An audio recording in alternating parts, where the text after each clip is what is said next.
زيان في الدار البيضاء ليلة الاثنين، الليلة اتسمت بالفوضى والهلاع بعد ما قامت مجموعة من المهاجرين الغير نظاميين بإثارة الشغب وتخريب الممتلكات ديال المواطنين. حادث استنفر المصالح الأمنية بمنطقة الفداء مرس السلطان اللي تحركت العناصر ديالها بشكل عاجل باش توقف هذا الانفلات الأمني وتشد المشتبه فيهم بعد ما شاركوا في إثارة الفوضى. وحسب المعطيات المتوفرة فإن الأعمال ديال العنف اللي وقعت سببت في خسائر مادية كبيرة في عدد ديال السيارات اللي كانوا مركونين أو السيارات المارة من الشارع العام. وكتشير المعطيات إلى أن المتسببين في هذا الحادث كانوا مدججين بالأسلحة البيضاء.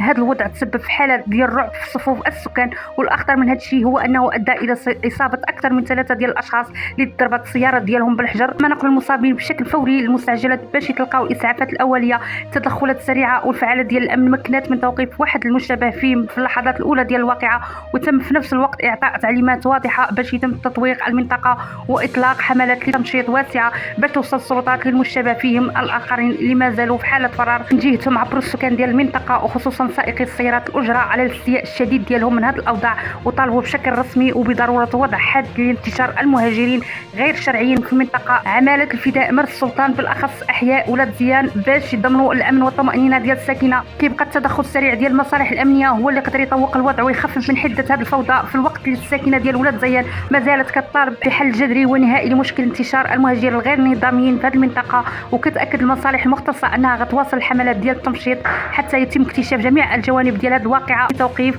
جميع المتورطين وتقديمهم للعدالة. هنا وصلنا لنهاية هذا التقرير، شكرا لكم على المتابعة، إلى اللقاء.